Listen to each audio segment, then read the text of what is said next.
Hello, everybody. My name is Matthew Cody Lang. Welcome to, oh God, what are you watching? I'm here with a new friend here. Please introduce yourself. I'll let you do that. Yeah, my name is Gustav Turefeldt, and I don't know what to say. I'm a cinephile hippie dude from Sweden, and I'm really happy to be a part of this. Yeah, I'm so glad you're here. Also, we met through Facebook and a bunch of other stuff where I started meeting a bunch of different people, and it's been really fun. This is the first time we've actually talked with each other, not through voice memos, so this is kind of fun. Yeah, how is Sweden? How is living there? Is it beautiful? It seems like it would be. Yeah, it's honestly pretty great right now because we've had some great weather, and usually the Swedish summers are full of rain, but we've been very fortunate this year, so I've just been swimming a lot and pretty great to be honest. Well, Yeah. I'm very envious. I guess we've gotten all your rain here because the past week has been just torture, and I haven't been able to do much anything because it's pouring out. But so you also direct films and stuff as well. How's that been going? Yeah, so I just directed my first feature-length film earlier this summer, which is called Hälsö, and it's Yeah. named after the island where I'm from. It's a small island outside of Gothenburg, and it's basically a drama set in the 60s, and it follows a bunch of people who spend the summer on this island. And we're currently in the editing phase, and I think we're about to do the score soon. So hopefully it'll be out soon enough. Yeah. That's great. I'm so excited for it. I know I've seen like a scene or two from it, so I'm really really excited. And I saw one of your other films just recently as well, and was blown away by it. So I'm really excited to see more from you. So you also really love film, which I've noticed as well. And are there certain ones that you kind of, I guess, hold to a high place in your life? I know there's one specifically which we're talking about today, but are there any others that or directors that have changed your life in some way or another? Yeah, I mean the list is it's a long list. Hmm. But when I was younger, I would say that this film right here had a huge impact on me. Yeah, I mean there are just so many, but I watch a lot of Asian cinema. So guys like Uzu, yeah. Which you got me and onto him, so thank you. yes, yes, of course. That's great. We got to spread the word. Yeah.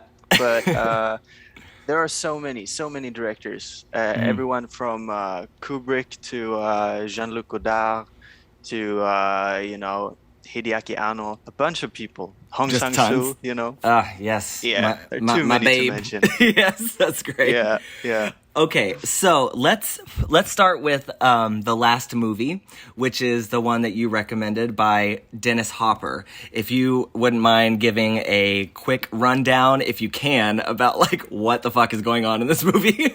Yeah, it's a bit hard to explain, but I guess. Oh yeah, there it And is. yes, I just So got the it because I'm obsessed now. So go on. Yes, so it's basically about this American film crew who goes to Peru to shoot a Western. I don't even know how to explain it, but it's not really a linear film. It just Mm-mm. cuts back and forward and over the place.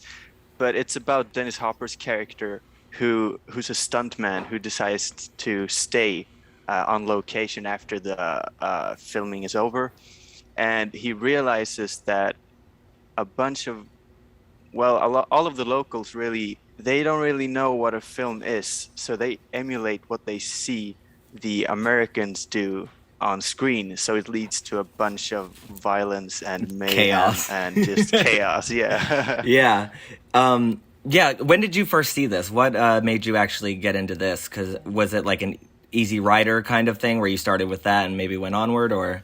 Basically, when the Blu-ray was announced a couple of years ago, because it's one of those infamous films that it was almost lost, or it was really rare. You could find it on like bootleg VHS tapes and stuff like that.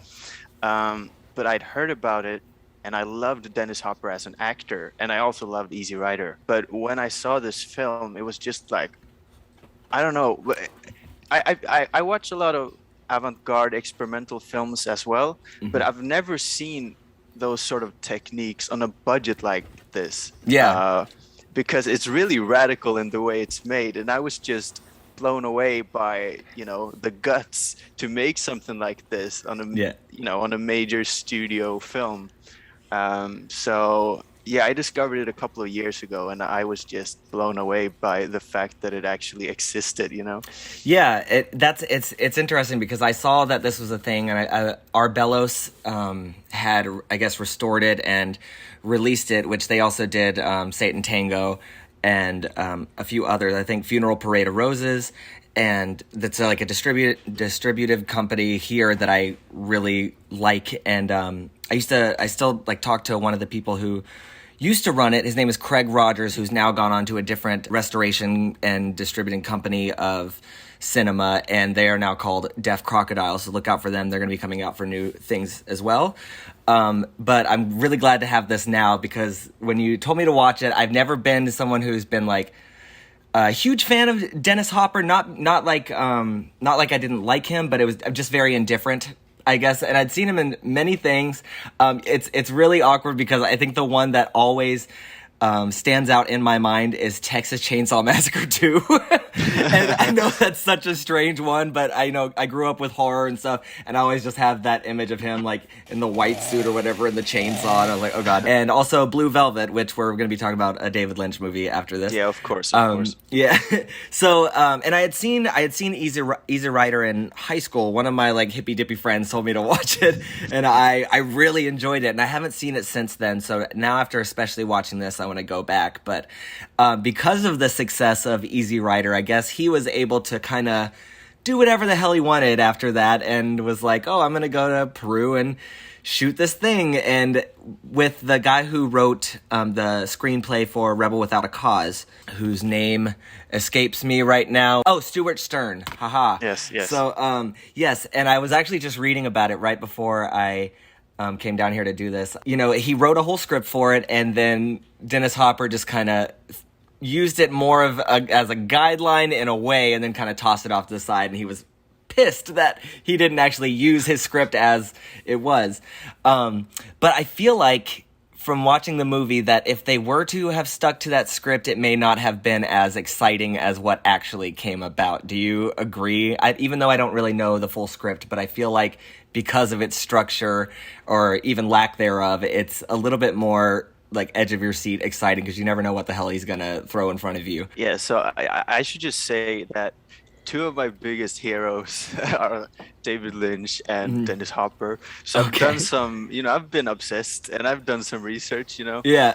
So as I understand it, the script for the last movie was written even before he made Easy Rider. So this was like his passion project all along. Yeah.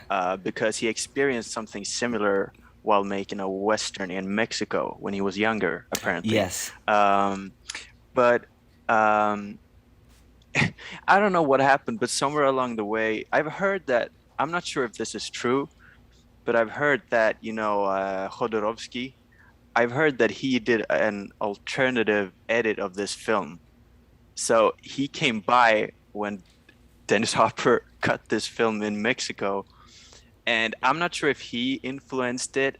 I know that Hopper also was a friend of Bruce Conner, who's an avant-garde filmmaker, and I don't know, he just let loose. And I saw an interview where he described it as, I wanted to use film in the same way that an abstract painter would use paint, sort of splash pieces all over the canvas. So I think he just took the linear film and just like spliced some over here and some over there, and it just became this crazy experiment. But that's what makes it great. Yeah. Yeah, and that it's so interesting that you like we were both talking about this and Inland Empire, which we're talking about next. That they both kind of have that approach in a way where it's not really a linear story. It's all kind of just like scattered about, but also very meta and hard to kind of puzzle piece things together. But that's why I think they're so exciting, because they stay in your mind afterwards, because they're different. It's like a web of different things where you could connect them and do it however you want. And so I when I watched last movie, I think I started it and then like stopped it for a bit and then like went to go smoke weed, and then I was like, this will be fun. I think I can get into this. And then as it was just going along, I was like, wait, what the fuck fuck is happening? Because there were such like dramatic shift changes. So the beginning of the movie is the ending basically, because he's already bloodied up and running around the town, and he has talked to the local priest who was worried that the American film industry would have this like negative impact on their town and just traditions and everything else. So and at the end you kind of see it coming to a close, but you don't really know what happened, especially because when you see the actual ending where there's barely one, and it just kind of becomes like this narrative feature that was spliced up, plus the like just the film making as a whole, like almost like a documentary plus the film intertwined together into this giant experience, which I remember earlier I was trying to convince you to do Symbiopsychotaxiplasm with me, which Yes. I find strange because I find them to be very similar ideas. That's why I'm curious why that one wasn't a big thing for you. But I guess it also could have happened like later in your cinema viewing, so it lost kind of the impact that it may have had on me. So I was curious what you thought of that too. Yeah, I don't know. I think maybe I try not to have any expectations, but I think maybe I expected a totally different film. Like I didn't know what I was gonna get. Yeah. When it came to the last movie, I've heard that it was a crazy film, so I expected it to be, somewhere along those lines. But I think I just went into it blind, or maybe even had some wrong ideas. Mm-hmm. But I'd love to revisit it one day and give it another chance, because I really appreciate the certain films you can appreciate without necessarily enjoying them, if you know what I mean. Yeah. So I think it was like that, but I'd love to watch it again. I'm sure it'll grow on me over time. Yeah. See, and that's kind of how I felt about last movie, where like I finished it and I was like, huh. And then it was something that I was just like, I can't stop thinking about it. And it kind of blew me away because the scenery in the film is just stunning. Like they're like surrounded by mountains and just like locals, and it feels very real and true to where it is, which I really enjoyed about that. And also I've never found Dennis Hopper more attractive in my entire life, even though his character, I hate his character in this fucking movie. Yes. And it sucks because at the beginning I was just like, oh, he's trying to I guess help these local people like understand that the movie making is fake. They don't actually hurt each other. There's no like shooting really going on. But I think with the death of the stuntman, it kind of put things a little bit kind of threw things off for them, which I didn't understand or follow which stuntman died until I rewatched it, and I think it's the one that fell off of the building and landed through the like wooden ceiling, and then you see at one point I think he's running towards him during like a quick cut moment and stuff. So I went back and I was like, oh, so I guess that was it. But they don't like overtly come out and be like, this man died. Like it's just kind of cut with him also watching a funeral pass by, and it's like, oh, okay, so that's very I guess that connects the whole story. But I'm very curious as to, I think the script is probably the part that for me anchors it down a little bit more than I would want it to. He stayed here in this place to live with this prostitute that he met named Maria. Then he meets up with this guy that he was in the movie with, and they meet these like two American girls who were also like extras in the movie. He meets these other fellow Americans and kind of tosses Maria, the prostitute, off to the side, even though he seems like he had been staying for her and wanted to make his life around there. I mean, we didn't really get to hear too much dialogue between the two, but he ends up tossing her aside and then like beating the shit out of her at one point, which I was like, holy hell. And she has also been influenced by him in a way by, the money that he comes from, and she starts getting pampered, and that's like her way of, I guess, dealing with his abuse. But I found it very strange because he seemed to be very helpful, and then there was a huge shift that happened where he just came off as like a complete asshole, which I thought was very strange. And I don't know if that was because he lost his friend and was losing his like sense of, whatever life he knew in the past, and I think maybe was acting out. I don't know how you saw that specifically, but what did you think of his character? Yeah, so I think it feels to me like he just gets gradually, more and more greedy throughout the film. Mm-hmm. And it's like I think it's about maybe not only Americans necessarily, but it's about this thing, he comes to a different country. And if you remember at one point he's like, "Oh, you could build a ski resort here." Mm-hmm. And she tells him, "Yeah, but there's no snow, Yeah. He's like, "Oh." So, he starts thinking about these ideas to make money and to get Yeah. rich and Mm-hmm. to take advantage of the economy of this place and so on. Yeah. So I think he just gets more and more into that sort of thing. But I agree, it's a contrast from how he was earlier because there's one scene in this film that I don't know, I find it so beautiful and touching. And it's the film where he walks outside the party, Yeah. and the camera follows him and he Yeah. just breaks down and cries. And I don't know, that scene is just, it's very impactful to me. Yeah. But he did, yeah, I agree. There's some sort of shift in his mentality and in his personality along the way. And I think he's definitely inspired by that other American guy who is insane. The worst person alive.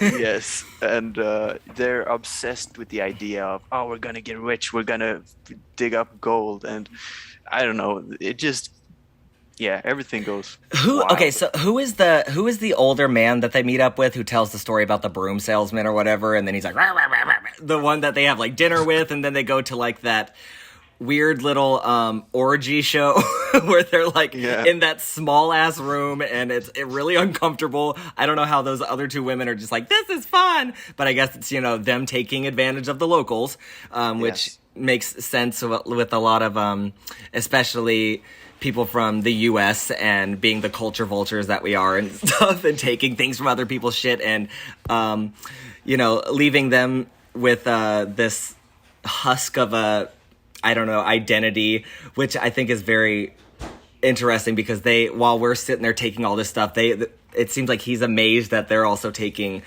like the culture that we've brought over for them and stuff. And it's kind of this weird Yes. thing where I don't think he really understands his own involvement in it until maybe the end when he starts realizing, I've fucked up. So, Yes, yeah. yes, yeah, exactly. And I think also drugs seem to play a large part in it, and Yeah. alcohol and whatever. They get very intoxicated and they start acting and behaving worse and worse. Yes. But I think that guy is some sort of businessman that lives there or who moved there to make money. Yeah. And this other American met him somewhere at some party. So he's trying to get them, yeah, to get some sort of meeting with him. And he wants him to finance their search for gold or whatever. And it Yeah. just, they get drunk and then they go out and party instead. And it just escalates. Yeah. Yeah, it seemed very strange just because also I just felt so bad for Maria because she'd just kind of be off to the side like, I'm just a Yeah. product of his that he's spent money on, which he even reminds her. He's like, I'm the one paying the bills, blah, blah, blah, and then just beats Yes. the shit out of her. And then Yeah. she's like, well, I want the fur coat of that, dumb whore that you were hanging out with the other night. So, which I found strange because in the movie, I loved the quieter moments when there wasn't dialogue. That's why I think the script at times where I'm like, I just, that's when it slows down for me sometimes where I preferred the moments where they were just kind of, existing in the area and you could kind of piece together whatever was happening in whatever way you wanted to. Where I started getting a little put off is when they do meet the two women off to the side, like in the little bar, because that man that he meets is so so over the top, like it's just and they end up I feel like they're also doing the same thing where the acting just kind of feels like a weird shift into like normal, I guess, like Hollywood movie stuff where they're just like and it just seemed like it got very stagey all of a sudden, and then he lets out that laugh where like ha ha ha ha ha, and it's I was like what became of the movie now, and I was just like all right, so I thought his character was very strange, and I got really fucking annoyed with him immediately, but that's when I started like not caring about any of the people except for Maria, which as we see it go along, we start realizing that they kind of want to use him in the film as like the death of the stuntman, and he would be the stuntman who actually dies in their movie, even though they don't have cameras, they don't have, you know, sound equipment, anything. They've just made it out of like sticks. But it looks amazing. The artistry is fantastic. I'm like, y'all got it like spot on. Which even going back, the guy who plays the director was in like a scene earlier where he has this moment where he's like, oh God, that person got shot during the real movie that was being made. And they're like, no, it's just, it's just a movie. And then he, for some reason, just does not get it and then takes on the role of director and somehow gets the entire town involved, which I found odd as well. I don't know. Yeah, but another interesting anecdote is that the American director is actually, what's he called? Sam Fuller.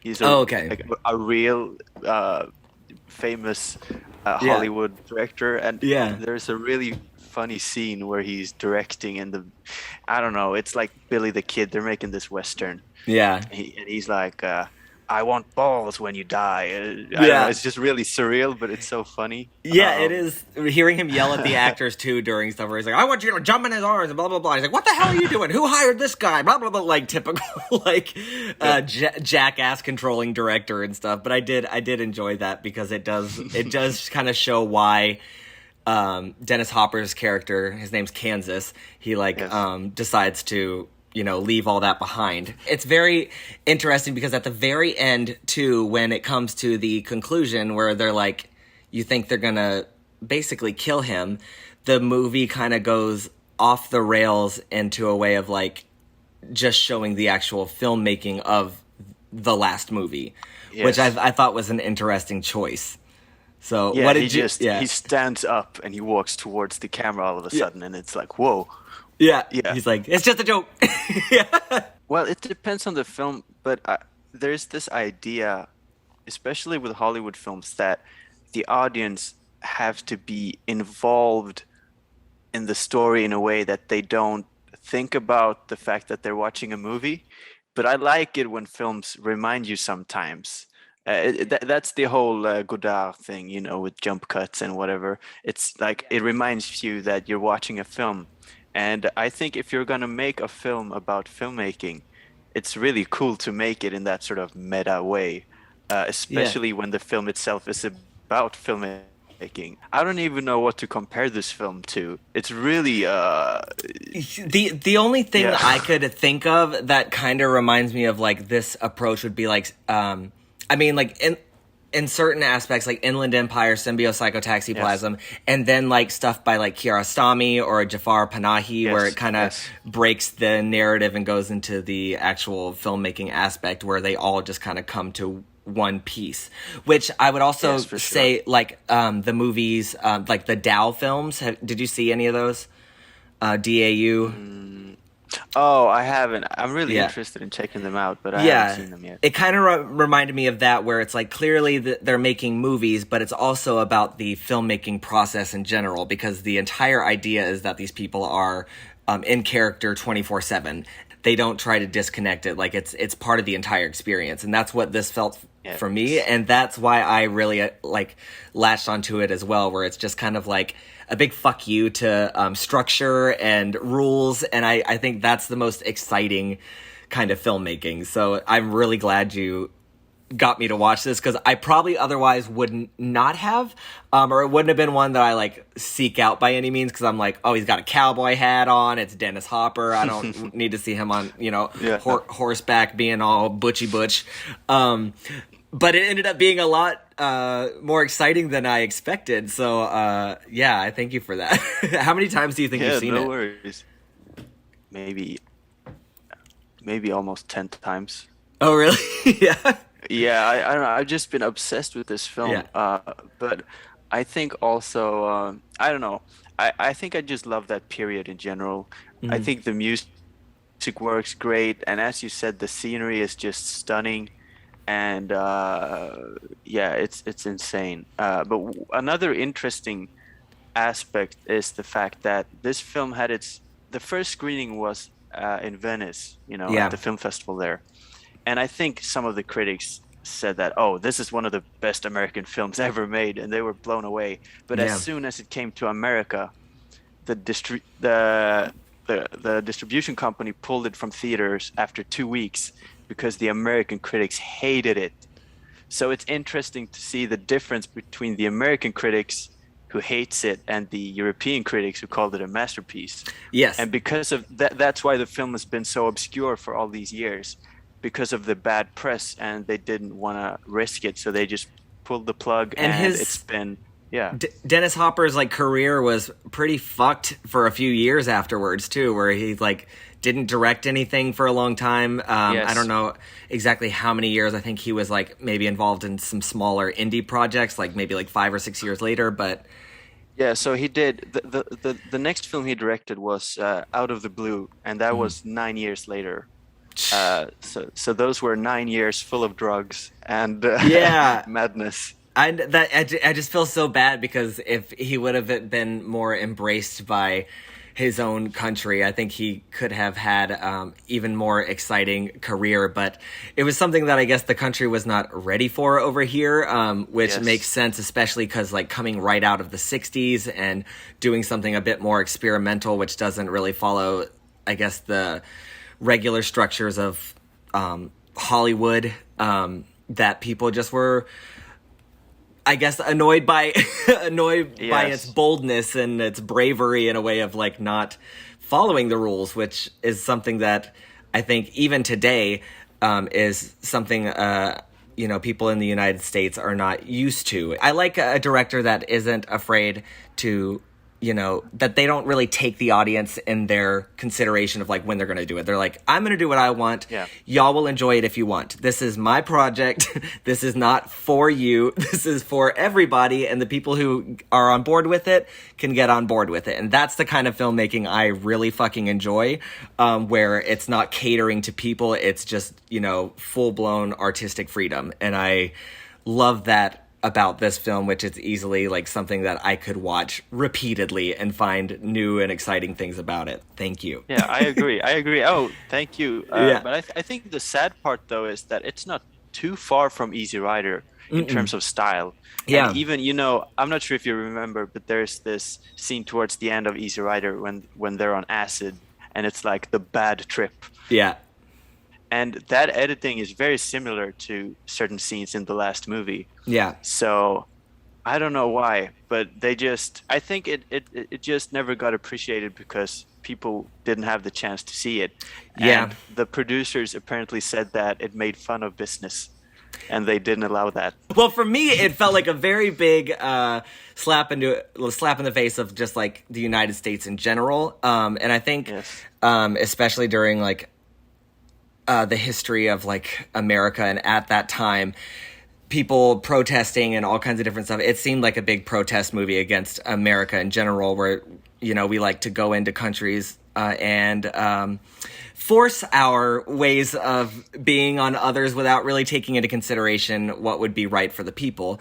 And that's kind of like the United States history as a whole, where it's always just been about not really mending what we've fucked up in a responsible way. And that's kind of like what this felt like too, because they also leave the sets and kind of leave it as like, oh, we've left our impact and we've left our kind of like footprint or stain on your area, and we're not going to do anything about it. And now they're like, well, I guess we'll adapt to that, and you've turned us into monsters like you are. So I found that very interesting, and I do find it a bit I can see it being a bit insulting in a way of like, oh, this whole town has a sort of ignorance to filmmaking that they all just seem to believe that it is real, which I think is a very bold idea to do in the story, but also a bit insulting. So, but I think that's kind of what's great about the film, is that it doesn't really fully latch onto that original script idea and kind of plays with the form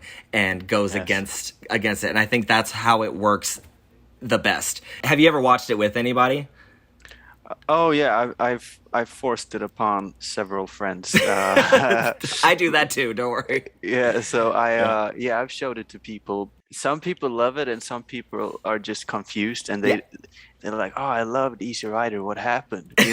Yeah. So I guess most normal people tend to watch a film to follow the story, right? Yeah. But I love the idea of, you don't have to follow a story either. Yeah. Like you There's no can. rules. Yeah. No, I mean, to me, the most important aspect of all arts are emotional impact, and Yeah. that should come before any intellectual interpretation, in Yeah. my opinion. Yeah. So, but I think a lot of people were just confused when it came to following the plot, which, I mean, that's understandable. I'm Yeah. confused too. And that it's interesting because if I were to have seen this movie like years ago or like in high school or something, I would have had kind of that casual moviegoer experience where I'm just like, what the fuck is happening? This isn't a movie. This is just a bunch of shit thrown together, which is how I felt when I first watched Inland Empire in high school. I watched an hour of it and I was like, there's no fucking way I'm going to get through this. I was like, this doesn't make any sense, which was, my own arrogance at the time, being like, well, if it doesn't make sense or if I don't get it, then it makes no sense. And I'm just like, okay, well, that's a piss poor approach to it. So luckily, I've experienced a lot of different types of filmmaking along the way, and it has opened me up to different ways to appreciate film. And that's what's been. That's why I'm very happy that you chose this along with Inland Empire, because I think they work so well together, especially with David Lynch's approach in general, which is you either are on board with it or you're not. So, is there anything last thing you want to say about last movie before we move on to Inland Empire? I don't know. I think, I think if you've never seen it, you should give it a chance, and you'll never see anything like it, especially not on that scale or on that budget. Yeah. And if you enjoy it, I could recommend to you as well. There's a documentary called The American Dreamer, Okay. which is basically a camera crew following Dennis Hopper while he edits this film. Oh shit! Yeah. Really? Yeah, and he's just insane. I think he's acting a bit, Of course. but still, it's absolutely crazy. And then there's another documentary on the Criterion Channel right now called Along for the Ride, which is also about these sort of years in Dennis Hopper's life and about this film. Oh, that's so amazing. if you're interested in this sort of thing, check those out. I will be guess doing that's that. all I have to say. But moving on to Yes. Inland Empire, which I will, before we dive into like what this is, what has been your experience with David Lynch in general as a director? Like some favorites, some different things that you would have to say? I mean, Exactly. yeah, he's like my artistic father. Like, Yeah. he's everything to me. Yeah. I forgot earlier when you asked me about films that had impacted me and whatever. Eraserhead should be on top of that list because I've seen that film so many times, and that I think that just changed my life. But Yeah. I mean, along with Twin Peaks, and he's a big hero of mine, not only as an artist but also as a human being and as in terms of philosophy and everything. I love him. But Inland Empire, actually, I think I watched it when I was 15 or 16 for the first time. Okay. So I didn't really enjoy it the first time, but then I revisited it maybe 4 years later when I had watched more Lynch films, and all of a sudden, whoa, this is a spiritual experience. How did I not see this, Yes. So it definitely grew on me over time. But it's been like that with some Lynch films, like Firewalk with Me as well. I didn't like it at first, but then I watched it a couple of years later, and all of a sudden it clicked for me. And I've been wanting to watch that one. I know it was also pretty, I mean, like all his films, like pretty divisive, but especially for fans apparently of the TV show Twin Peaks, which I've watched both the first 2 seasons. I haven't seen The Return yet. I plan on seeing it. I know. I will the best watch it thing soon. ever. I know everybody like went, overboard with it, and I do want to see it. I struggled getting through Twin Peaks, the TV series. I do want to revisit it now, but I think there was like a hokiness to it that felt very dated and like 90s sitcom-y stuff for me that just didn't land for me. But I think that also probably gives into its cleverness and its weirdness that I guess elevate it to this place. But I do want to visit. Those very aspects are absent from Fire Walk with Me and The Return, and that's Yes. why people didn't like Fire Walk with Me, because it was too dark and Yeah. serious. So this Yeah. sort of goofiness wasn't there, and people didn't like it. So Uh, that's why I'm wanting to see if I think I might get into it more. But I also was yes. like, do I need to remember everything that happened? And even though I think it's technically a prequel, I Yeah, believe. Yeah. it's both. Yeah, no, I guess it's a prequel. Yeah, Yeah. Well, I know. yeah, Well, it's a 'cause- prequel. It's a prequel. It's a prequel. If I were to count The Return as a movie, then it would probably be the best film I have ever seen. yeah. Really. It's. I think I watched it all in 2 days. I just sat there and I was transported into this world, Yeah. and it's unlike anything you'll ever see. It's Okay. the most Lynchian thing he's ever made, along with Yeah. Inland Empire. The most Those of are like himself. the most Yeah. extreme Yeah. Lynch. Yeah. So That's anyway, great. Yeah. I can start rambling, but I'll Oh try no, to. it's okay. I mean, this is this is what it's for. Yeah. Yeah. See, I had watched I think the first hour of Inland Empire I watched in high school, and I was like, no thanks. One of my friends actually let me borrow it, and I was like, fuck you for making me watch this shit. I was like, I'm not gonna finish it. And then later on, like I didn't touch David Lynch for like years. I was just like, it's not going to be my thing. But then I sat down and watched Mulholland Drive, and something happened where I was just like, I don't really know what's happening. But I am fully fucking invested. I am on the edge of my seat. I am creeped the fuck out. I don't know what's going on. Also, I feel like this is going to be said about a lot of first experiences, but I was also very high when I first watched it. And I was like, and I remember getting the shit scared out of me from the person who comes behind the like dumpster behind the Smiley's restaurant thing. Scared the shit out of me. The best jump because scare ever. It's amazing. I was not prepared for it. There's no way you can prepare for it. It just like happens, and it's frightening. The old people in that movie that drop off Naomi Watson at the end, where they're like coming after, horrifying. I was just like, I don't really know what, and of course I was like, I need to look up and see what the fucking deal is, and was like looking up how people like pieced it together and like the storyline and everything, and then I kept rewatching it and started noticing stuff of my own and piecing it together in a way that made sense to me, and that became very exciting, where I was like, okay, well, now I can see what his approach is. And it's very much like dream logic, where, you know, some things, they may seem out of place, but they're connected to something in some way, somehow.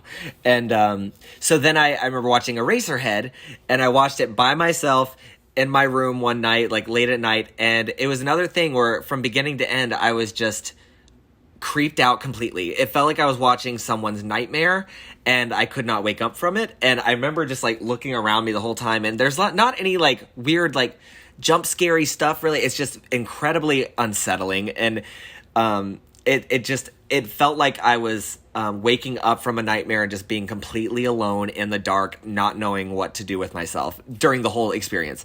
And I've seen it several times since then, and you know, had my own ideas about it. So I became like a huge fan, and I was like, I remember watching Inland Empire, and this was after I also visited Twin Peaks and Lost Highway, which I also enjoy.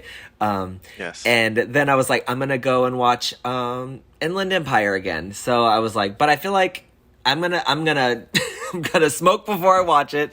And I was like, I feel like I'm gonna be immersed in it, and I know it's like 3 hours long, which I was kind of worried about, but I was like, let's just go for it. And after it ended, I was like, I don't know really what happened. I have my own ideas. Certain little things make sense to me, and other things completely out of nowhere. But I fucking loved this so much. And would you want to try to explain what the bare minimum idea of what the plot would be? Okay, so I guess, and most people agree with the fact that the first hour is pretty.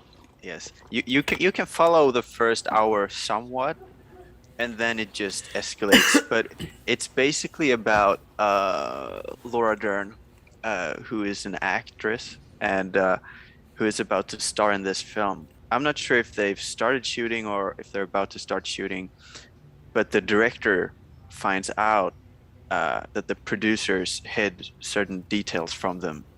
And it turns out that the film they're making is a remake of a film that that was never finished because both of the lead actors were killed. They said that it was Curse. cursed. Yeah. Yes. So I guess from there it just sort of spiralizes out of control and it starts to blur the lines between what's in the script and what's really happening. So the actors and the characters that they're playing really start to merge. And I guess I'd say that it's a film about regret and infidelity. Those sort of themes are very, reoccurring. Yeah. And you're not sure if it's the love story of the film or if it's really happening. And it's just a Lynchian nightmare. Okay, so when I was like 13, I started getting really into horror films. And that's like my gateway into becoming a cinephile. Yeah. So me and my friends used to watch horror films in a little cabin by the ocean here. Ideal. And stayed up watching like 5, 6, 7 films, just all the classics, But after a while, sounds great. You want to explore different titles. Yeah. And I read this, I think it was New York Times or something, who listed the 25 scariest films of all time. Uh-huh. And on that list, I found Lost Highway. So Lost Highway was my first Lynch film. Oh, and okay. It's so scary. The first part is so scary, in the bed. Yeah. Oh no, it's creepy shit. Yeah, that anyway. hallway, there's like a shot of the hallway and just in it. Terrifying. And it's like nothing's really happening, but you're like, I don't know what's gonna happen. Yeah, that scared the shit out of me. But yeah, that's the thing. Lynch is the master of mood. Yeah. And I think he's an underrated, like, people don't talk about it too much, but he's a master of horror. Like, he makes the scariest films. Yeah. But he's just able to mix in, like, he can mix in comedy and drama and all of these different genres into one thing.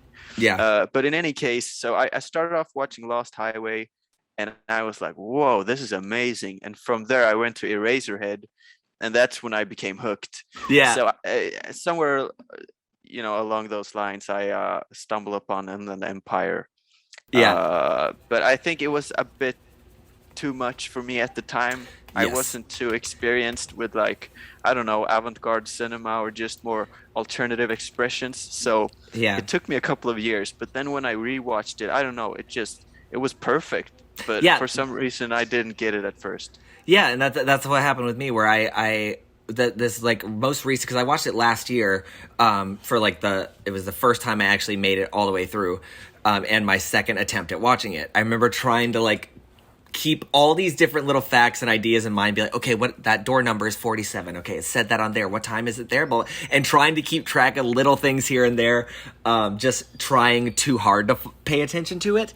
But that kind of investment in it, I think, made me even more excited, because when it hit the end and all these different haunting images, especially like, Laura Dern running towards the camera, like even just like the mood of the little old lady who comes to visit her in the beginning, where she's just like very cryptic in what she's saying. It's That's incredibly, the best scene. It's so good. It's so uncomfortable. The one line I remember from this film is just her going, "Brutal fucking murder." Yes. Yes.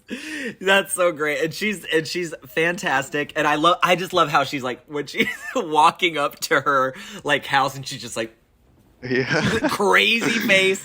I just love how he takes like something relatively like normal and just twists it a bit, like even in Mulholland Drive with the two old people, and they're like in the car. I'm like, ugh, what the fuck is happening? But yeah, and the cast in this is fantastic. Laura Dern this is my favorite thing I've seen her do. I think she has to do so much, and she just goes for it completely, and it's remarkable. Like, she even like she plays like 2 or maybe even more characters throughout this whole film. And Justin Theroux, who was also in Mulholland Drive, who I also have a huge fucking crush on. Fantastic. Jeremy Irons in like just a few scenes. And Harry Dean Stanton, my favorite actor, probably. I love Harry Dean Stanton. He's the best. And he's great in it. He's only in it for a hot second. William H. Macy has one scene. It's just interesting the people that are like, oh, I don't know what you're doing, but let's fucking do it. And, Yes, yeah, and I love exactly. that he didn't have a full script when he made this. It was just kind of like he would think of something to do, and the next day they would just do it. They would shoot it, and Yes. that's why I think a lot of people are also confused by it in a way of like, is this even supposed to make sense? Like, is there any real tie to a traditional kind of narrative at all, or is this just David Lynch doing weird shit? And I kind of fucked up my own experience just yesterday because I watched a like 30-minute breakdown of this person being like, here's what happens in Inland Empire, and I was like, oh yeah, right, Yeah. here we go, let's see you try to explain it. And then by the end I was like, that actually makes a lot of sense now, Yes. and it makes it make a lot more Yeah, sense yeah. than I expected, because I had my own interpretation of things, and I don't know if that's, have you tried to like piece it together, or does it seem to make a sort of sense to you now after seeing it a Yeah. billion times? Yeah. Yeah, well, first of all, I actually enjoy watching people analyze his stuff, even Yeah. though I don't necessarily agree with it. I Yeah. think it's interesting because it just shows you the depth Yeah. of the works. But one thing I want to say is that, in my opinion, the last three films he's made are basically the same film. Well, they're very similar in terms of concept because Lost Highway, Mulholland Drive, and Inland Empire are Yeah. all about doppelgangers, and they're Mm. all about, is this the same person? It is, but it's not. Yeah. You know, all of those films they're really the same theme Yeah. in that regard, but they're explored in different ways, of course. But I think that's interesting that that's sort of a thing that he's got into and seems to be fascinated with, and it's fascinating to watch. I feel like there's stuff that happens in Mulholland Drive and Lost Highway where at the end there's a sort of thing that comes out where it's like, okay, so everything you've been watching, this is kind of what it stems from. Where this, I feel like there's no like ending at the very end. It's not like this is where all this stuff has stemmed from. It's just like it's mostly like all dream and no like reality in a way, but it's hard to decipher what's what, especially because he uses a like digital camera for this film that Yes. it looks and feels gritty and cheap in a way, but the work he did with that, I think it's so necessary for this movie the entire way through, because it also gives it such a disturbing feel from beginning to end. And no matter what he's filming, no matter the scene, even when they're like outside and the sun's shining, it's still unsettling. Yeah, it seems for some reason Mulholland Drive seems to be on top of people's lists of like entry-level Lynch films or Yeah. something. I don't necessarily agree. I feel like Blue Velvet and Twin Peaks are Yes. perfect. Like both, they're somewhat normal but also very Lynchian. Yeah. But when it comes to these films, I mean, one of my theories, well, first of all, I want to say that to me, I love how Tarkovsky talks about film being how it should be a subjective experience. Mhm. And I love it when 10 people watch a film together, but they've seen 10 different films, if Yeah. you know what I mean. That's- And I feel like Lynch really embraces that concept. So I just wanted to put that out there. It's and a I believe, mosaic like, of time. yeah, exactly. Yes. Yeah. But I believe in the subjective quality of all arts. Yes. So that's why I think I'm not going to go into it, but like I have problems with the word pretentious. Me too. Because, Me too. Because in my opinion, all art is inherently pretentious because Yeah. it's just frames in motion. That's what cinema is. But Yeah. you as the viewer, you're the one who adds value to it. Yes. So in any case, so even if he did make this up without any intent, as some people claim that this was him just playing around, Yeah. even if that was the case, if it makes you feel something, I feel like he succeeded. You know what I mean? Yeah. Yeah, and that's that. I'm glad you brought up Tarkovsky, because that's like what happened with me too. And his films, because he's my favorite director and someone who Yeah. inspired me so much. And it was like right after I got sober is I kind of dove into his films, and Stalker blew me away. Which, go figure, anyone, any bespectacled, bearded, incel-looking person loves Tarkovsky, and I'm right there with you. So, but it showed me a different way of filmmaking that I hadn't really been open to for a long time, and that's kind of I remember like Mulholland Drive I had seen before all that, and that was kind of fun, but I didn't want to explore too much of his stuff because I wasn't, I think, prepared. And then after watching, Yes.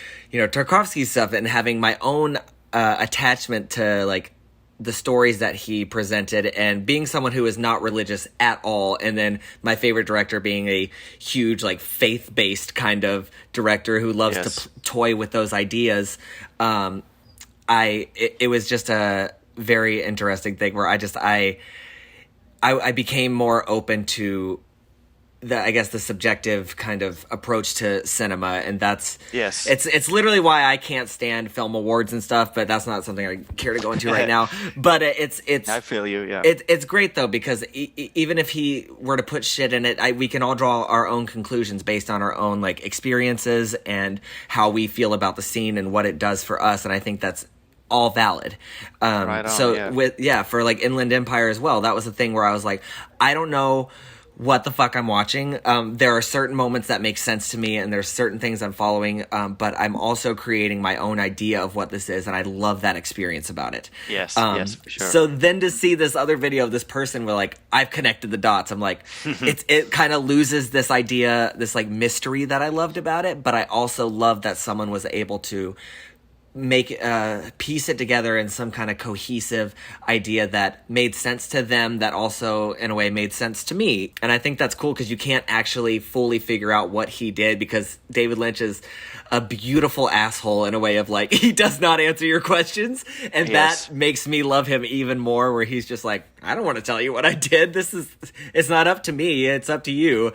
And I just Exactly, think yeah. that's great that he respects his audience to draw their own conclusions, and I think that's the work of like a great director, and I think most people should approach it in a way like that, because it leads to more interpretations and leads to more having an openness in your filmmaking, and your approach allows for there to be different takeaways instead of just a straightforward, oh, this is this and the end. Yeah, definitely. But one thing I've noticed, just to tie it back to Yeah. Tarkovsky being religious and all of that. Yeah. Well, I mean, Lynch is definitely a very spiritual person. Yeah. And, he advocates meditation and all of that stuff. Mhm. But one thing I've noticed is that he seems to always have these very, maybe not biblical, but like these sort of archetype characters and themes. Like I think all of his films have a very clear sense of like darkness and light and good and evil, like these Yeah. fundamental things.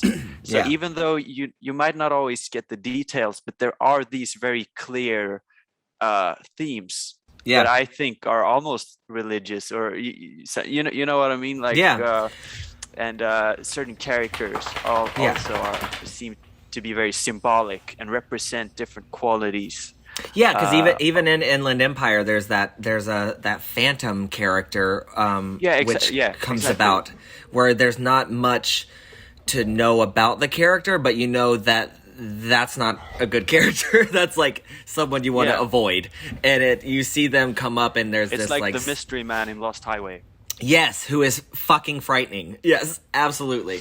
Just to talk about themes and symbols and meaning. The thing I said about Lost Highway and Mulholland Drive, and it being a sort of, you could say that it's a thematic trilogy of sorts, right? Yeah. And in my opinion, I think you could interpret them all as being about something traumatic happening to one or several characters. Yeah. And the film then showing either what happened and an alternative reality, or their dreams of what could have been, or maybe they suppress the reality and it shows an alternative answer instead. It seems like I feel like Lost Highway is maybe the most straightforward film of all of them, in my opinion. So I feel like the beginning part is what happened, and then the middle section to me is him trying to resonate and, oh, this is how it happened, and it's a completely different story. And then at the end, you see him turning back into himself and basically. Did you see that one? You saw Lost Highway first, right? Yes, I've seen it several times as well. Okay, yeah. So that I feel like that also prepared you for like approaching Mulholland Drive and Inland Empire. Yeah, Yeah. for sure. And I think I probably saw Blue Velvet pretty early on as well. Yeah. I need to revisit that one because I also feel like that one's a pretty straightforward one that it felt very, I guess, too much like a noir kind of thing where I usually am not into that sort of thing. But I do Yeah, need yeah. I do need to revisit it. It became a little bit too detective-y, and that's like not something I fully embrace, which is what Twin Peaks also was in a way. But once it got like weirder and doing different things and experimenting with filmmaking and stuff, that's when I was like, oh, now you've got my attention. Lynch obviously loves mysteries. Yeah. And I think that's why he makes films about detectives sometimes, because those are like the perfect, Involved in it. you Yeah. know, yeah, so that you go deeper into the mystery and whatever, So Yeah. I think that's why. But I agree. I tend to like certain neo-noir films that sort of flip the genre a bit. Yeah. I tend to like those films more than the actual film noir films from that period, Yeah. I'm really bad at when it comes to classical Hollywood films. I'm really lacking in Oh that yeah, area. that's a full blind spot for me. And every time I like visit one, I'm like, this is why I don't really like these. I'm like, it's pretty Yeah. much just like by the book. It's very easy. It follows Yes. a structure. There's no real anything too exciting for me. Even like the story, I'm just like, this is like a TV show, like a TV drama, and I'm like, Yeah. I need you to do something more captivating, something exciting. Throw me for a loop. Do something else than just by the Yes. books. Yeah, so that's why I do. Yeah, I feel like he does that too, where he takes those simple like ideas and mystery like approaches, and then does it in his own way, where like he filters it through the brain of a person having a full-blown nightmare panic attack, and I'm like, that Yes. Yes. is what I love so much. Yeah.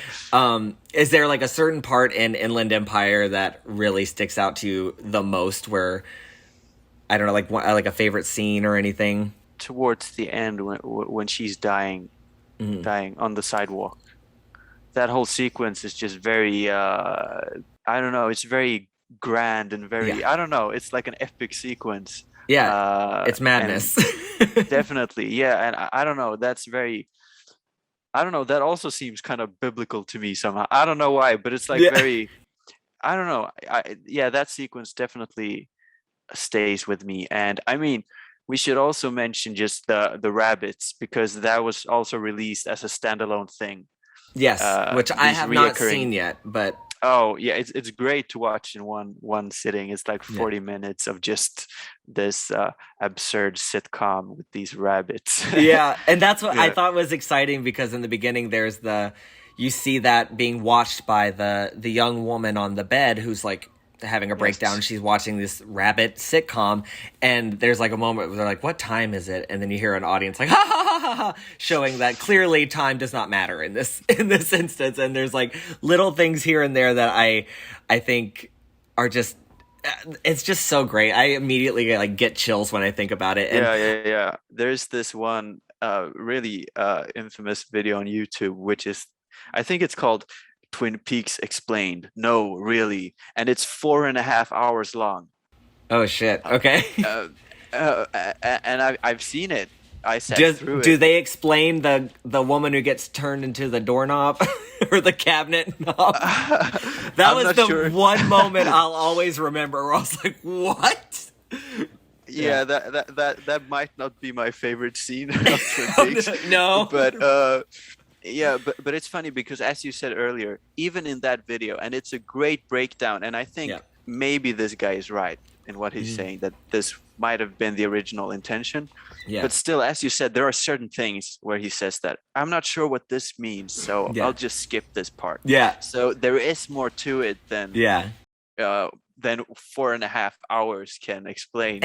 And you don't know what way is the right way, because there's not really a right way unless Yes. basically David Lynch comes out and be like, "This is what I did." But still, an individual He'll experience. never do with that it. either. Yeah, so, no, yeah. no, exactly, because he has appreciation for what he makes and what people take away from it with their own personal experience, and that's what I love. That he's just like, I don't owe you an explanation; it's all there on film. I think that's something that a lot of directors are afraid to do, because they want to just appeal to an audience, and they want to make things for people, which I think there's a place for that as well. I think there is a place for just like, entertainment that works on a rather simple level, and I think there's also space for you to jump away from that and to experiment and do stuff. And I think both could be appreciated for what they are. But I lean more towards the, what are these weirdos fucking doing over here? That's something that I enjoy. So Yeah, I agree. I think the thing I loved about when I became really interested in cinema, there are certain films that make you feel, but you're not sure what you're feeling or why you're feeling it. And David Lynch is the master at that. Like he can make you feel something, but you're not sure, am I happy or am I yeah, terrified or what's going on? But you yeah, can feel it, And yeah, I think that's beautiful. And I love, what you were talking about. He said in an interview that he said, it's so.